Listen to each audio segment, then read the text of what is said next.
சென்னை யாருக்கு? தேவக அண்ட் திமுக. புதிய போர்க்களம். சென்னை தமிழக அரசியலில் இதயம் சென்னை. சென்னையை பிடிப்பவன் கோட்டையை பிடிப்பான் என்பது காலங்காலமாக சொல்லப்படும் அரசியல் மொழி. இதுவரை திமுகவின் அசைக்க முடியாத கோட்டையாக கருதப்பட்ட சென்னையில் இன்று ஒரு புதிய அரசியல் புயல் வீசத் தொடங்கியிருக்கிறது. அதுதான் தமிழக வெற்றி கழகம் தேவக.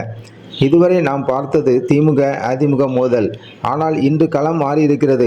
கள ஆய்வுகளும் மக்களின் மனநிலையும் சொல்வது ஒன்றே ஒன்றுதான். போட்டி இப்பொழுது உதயசூரியனுக்கும் விசிலுக்கும் இடையேதான்.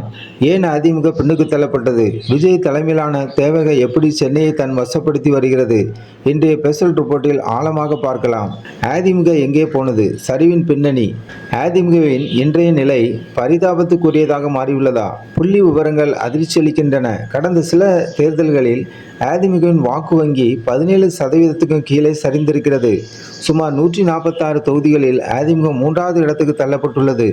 தலைமை பற்றாக்குறை. வலிமையான நேர்மையான தலைவர் என்ற பின்பத்தை எடப்பாடி பழனிசாமி அவர்களால் மக்கள் மத்தியில் நிலைநிறுத்த முடியவில்லையா?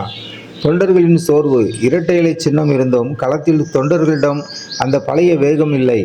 மாற்று அரசியலின் வருகை. அதிமுகவின் வெற்றிடத்தை விஜய் மிக சரியாக நிரப்பி வருகிறாரா?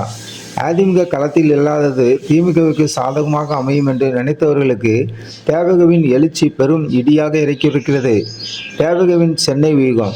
சென்னையில் உள்ள 16 தொகுதிகளில் 11 தொகுதிகளுக்கு தேவக பொறுப்பாளர்களை அறிவித்துள்ளது.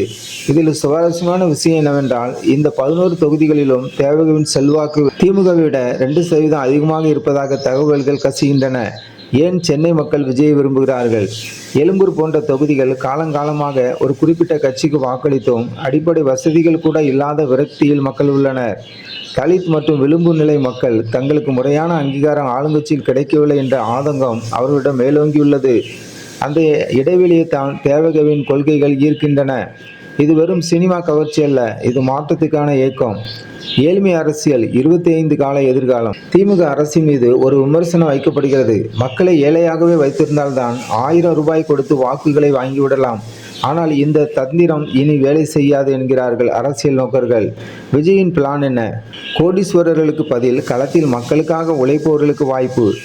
அடுத்த 5 ஆண்டுகளுக்கான தேர்தல் அறிக்கை அல்ல, அடுத்த 25 ஆண்டுகால தமிழகத்தின் வளர்ச்சி குறித்த தொலைநோக்கு பார்வை.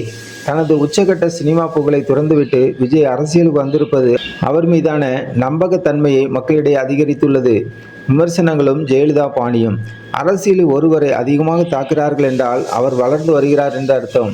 இந்த சமூக வலைத்தளங்களிலும் ஊடகங்களிலும் தேவகவையும் விஜயையும் குறித்து தாக்குதல் நடத்துகின்றன. வரலாறு திரும்புமா? 2011 ஜெயலலிதா அவர்களை திமுக அரசு கடுமையாக விமர்சித்தது. அதன் விளைவு அதிமுக மாபெரும் வெற்றி பெற்றது. இன்று எடப்பாடி பழனிசாமி யாரும் கண்டுகொள்வதில்லை. ஆனால் விஜயின் ஒவ்வொரு அசைவும் விவாதிக்கப்படுகிறது.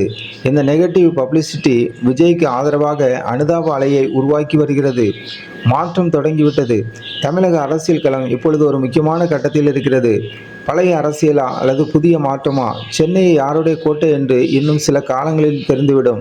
ஆனால் ஒன்று மட்டும் உறுதி, தேவகவின் வருகை திமுகவின் தூக்கத்தை கெடுத்துவிட்டது.